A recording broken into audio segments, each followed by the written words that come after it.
Hi friends, this is Vincent. நம்ம சேனலுக்கு உங்களை அன்புடன் வரவேற்கிறேன். நம்ம சேனல் வந்து பார்த்தீங்கன்னா உங்களோட கெரியரை செட் பண்ணுறதுக்காக தான் 12th நிறைய இம்பார்ட்டன்ட் கொஸ்டின்ஸ் வந்து நம்ம சேனல் அப்லோட் பண்ணியிருக்கோம். கண்டிப்பாக நம்ம சேனலை ஃபாலோ பண்ணுங்கள். மறக்காமல் உங்கள் ஃப்ரெண்ட்ஸுக்கு மேக்ஸிமம் நம்ம சேனலை பற்றி சொல்லுங்கள். அது மட்டும் இல்லாமல் நம்ம சேனலோட வாட்ஸ்அப் குரூப்பில் கண்டிப்பாக நீங்கள் ஜாயின் பண்ணிடுங்க. வாட்ஸ்அப் குரூப்போட லிங்க் டிஸ்கிரிப்ஷன் பாக்ஸில் இருக்குது.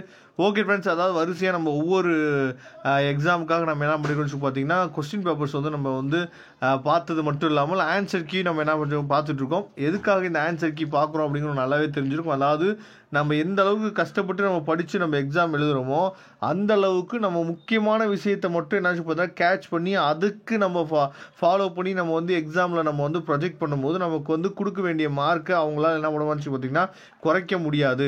அப்படிங்கிற ஒரு காரணத்துக்காக இந்த ஆன்சர் கீஸ் வந்து உங்களுக்காக நம்ம கொடுத்துட்ருக்கோம். சரியா?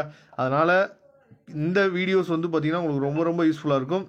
ஓகே, இன்றைக்கி நம்ம பார்க்க போகிறது கெமிஸ்ட்ரியோட ஆன்சர் கீ வந்து பார்க்க போகிறோம். மார்ச் 2024. நான் ஏற்கனவே சொன்ன மாதிரி கொஸ்டின் நம்பர், ஆப்ஷன், ஆன்சர் இது மூணுமே வந்து நமக்கு வந்து கரெக்டாக இருந்தால் மட்டும்தான் ஒன் வேர்டுக்கு வந்து ஆன்சர் கிடைக்கும். சரி, ஒன் வேர்டுக்கு வந்து மார்க் வந்து கரெக்டாக என்னன்னு பார்த்தா ஒரு மார்க் கிடைக்கும். அது தெளிவாக நீங்கள் பார்த்துங்க. ஆப்ஷன் நீங்கள் மாற்றி போட்டு ஆன்சரை நீங்கள் மாற்றி எழுதுனீங்க அப்படின்னா அது தவறுதலாக போயிடும். சரியா? அதை கொஞ்சம் தெளிவாக நீங்கள் பார்த்துங்க. அதுக்கப்புறம் இப்போ 2 மார்க் கொஸ்டின் பாருங்கள். சரியா? அதாவது கெமிஸ்ட்ரியை பொறுத்த வரைக்கும் அவங்க என்ன சொல்கிறாங்க அப்படின்னா கரெக்ட் எக்ஸ்பிளனேஷன், கரெக்ட் ஈக்குவேஷன் அப்படின்னு சொல்லி என்ன சிம்பிளாக கொடுத்துருக்காங்க. அதாவது என்ன ஈக்குவேஷன் என்ன எக்ஸ்பிளனேஷன் கொடுக்கல அது அந்த ஸ்டாஃபுக்கு தெரியும். சரியா? கரெக்டாக என்ன எக்ஸ்பிளனேஷன் கொடுக்கணும், என்ன ஈக்குவேஷன் அப்படிங்கிறது அந்த ஸ்டாஃபுக்கு தெரியும். அதுக்கப்புறம் 17th கொஸ்டின் வந்து பாருங்களேன். அதாவது கரெக்டாக ஈக்குவேஷன் எழுதிட்டாங்களாப்பா 2 மார்க் கொடுத்துருங்க. சப்போஸ் ஈக்குவேஷன் எழுதலை, அன்பேலன்ஸ்டு ஈக்குவேஷன் எழுதுறாங்க, இல்லை ஈக்குவேஷன் வித்தவுட் கண்டிஷன் எழுதுறாங்க, இல்லை வந்து பார்த்தீங்கன்னா எக்ஸ்பிளனேஷன் அலோன், எக்ஸ்பிளனேஷன் மட்டும் எழுதுனாங்க அப்படின்னா அதுக்கு தகுந்த மாதிரி மார்க் கொடுங்கன்னு சொல்லி எப்படி வந்து மார்க் வந்து ஸ்ப்ளிட் பண்ணி கொடுத்துருக்காங்க அப்படிங்கிறத பாருங்கள். சரியா? அதுக்கப்புறம் வந்து பார்த்தீங்கன்னா எக்ஸ்பிளனேஷன் மட்டும் எழுதுனா 1 மார்க் தான் கொடுக்க சொல்கிறாங்க. நானும் கெமிஸ்ட்ரியை பொறுத்த வரைக்கும் பார்த்துட்டேன். நான் நிறைய வீடியோ சொல்லியிருக்கேன். கெமிஸ்ட்ரியை பொறுத்த வரைக்கும் நீங்கள் எந்த அளவுக்கு எக்ஸ்பிளனேஷன் எழுதுறீங்களோ அந்த அளவுக்கு எக்ஸாம்பிள் எழுதுங்க, அந்த அளவுக்கு அதோட ஈக்குவேஷன்ஸ் எழுதுங்க அப்படின்னு சொல்லி நிறைய வீடியோ நம்ம சொல்லியிருக்கோம். எதுக்காக அப்படின்னா இந்த காரணத்துக்காக. வெறும் எக்ஸ்பிளனேஷன் மட்டும் எழுதுனீங்க அப்படின்னா உங்களுக்கு 1 மார்க் தான் கிடைக்கும். அந்த ஈக்குவேஷன் இல்லை அந்த எக்ஸாம்பிள் கரெக்டாக நீங்கள் எழுதுனீங்கன்னா மட்டும்தான் இன்னொரு மார்க் உங்களுக்கு வந்து கிடைக்கும்.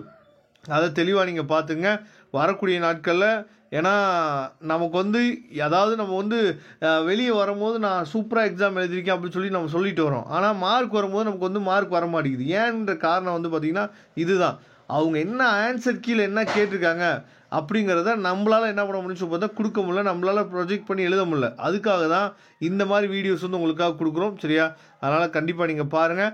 அதுக்கப்புறம் அதாவது 3 மார்க் கொஸ்டின்ஸ் வந்து பார்த்தீங்கன்னா இப்போ 25வது கொஸ்டின் நம்ம ஏற்கனவே நேற்றுக்கு காலையில் ஒரு வீடியோ போட்டிருந்தோம். என்ன போட்டிருந்தோம் அப்படின்னா டிஃப்ரெண்ட் பிட்வீன்கிற கொஸ்டின்ஸ் வந்து என்ன பார்த்தா கெமிஸ்ட்ரிக்காக போட்டிருந்தோம்ல, அந்த கொஸ்டின் கண்டிப்பாக எழுதுங்கன்னு நம்ம சொல்லியிருந்தோம். அதே மாதிரி தான் அதாவது எனி 3 யூசர்ஸ்ன்னு சொல்லி கொடுத்துருக்காங்க. 25வது கொஸ்டின் வந்து பார்த்தீங்கன்னா ஏதாவது 3 யூசர்ஸ் மட்டும் எழுதுங்கப்பா, உங்களுக்கு வந்து 3 மார்க் கொடுத்துருப்பா சொல்கிறாங்களே. அப்போ இந்த மாதிரி கொஸ்டின் தான் நம்ம எடுத்து எழுதணும். உட்காந்து டெஃபனிஷன் எழுதி அதை எக்ஸ்பிளைன் எழுதி அதுக்கு ஒரு ஈக்குவேஷன் எழுதி இல்லை எக்ஸாம்பிள் எழுதி நம்ம 3 மார்க் வாங்குறதுக்கு இந்த மாதிரி கொஸ்டின்ஸ்லாம் வந்துச்சு அப்படின்னா அதை விட்டுறக்கூடாது. ஈஸியாக மார்க் எடுத்துடலாம். அதே மாதிரி இங்கே ஒரு டிஃப்ரென்ஸ் பிட்வீன்கிற கொஸ்டின் வந்து கொடுத்துருக்காங்க. சரியா? இந்த கொஸ்டினுக்கு வந்து பார்த்தீங்கன்னா ஒரு பாயிண்ட்டுக்கே 1.5 மார்க் கொடுத்துருக்காங்க. அப்போ இதெல்லாம் ஈஸியாக என்னாச்சு பார்த்தீங்கன்னா நம்ம 3 மார்க் நம்மளால் கண்டிப்பாக எடுத்துட முடியும். சரியா? அதுக்கப்புறம் ரியாக்ஷன்ஸ் கொஸ்டின் வந்து கொடுத்துருக்காங்க. அது தெளிவாக நீங்கள் பார்த்துங்க.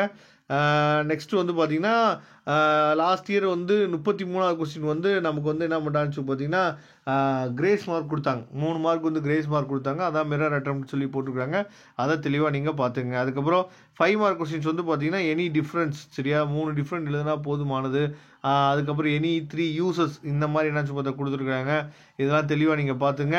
கெமிஸ்ட்ரியை பொறுத்த வரைக்கும் ரொம்ப ரொம்ப கொஸ்டின் பேப்பர் வந்து ஈஸியாக தான் இருக்கும். ஆனால் நம்ம செலெக்ஷன் ஆஃப் கொஸ்டின் வந்து ரொம்ப அவசியமானது, ரொம்ப முக்கியமானது. எந்த கொஸ்டினை நம்ம எடுத்து எழுதுகிறோமோ அதுக்கு தகுந்த மாதிரி தான் நமக்கு வந்து மார்க் வந்து கிடைக்கும். அதனால் தெளிவாக நீங்கள் ஃபாலோ பண்ணிங்க. Okay friends, thank you. இந்த வீடியோ கண்டிப்பாக உங்களுக்கு ரொம்ப யூஸ்ஃபுல்லாக நினைக்கிறேன். அப்படி யூஸ்ஃபுல்லாக இருந்துச்சு அப்படின்னா உங்கள் ஃப்ரெண்ட்ஸுக்கு ஷேர் பண்ணுங்கள். தேங்க்யூ.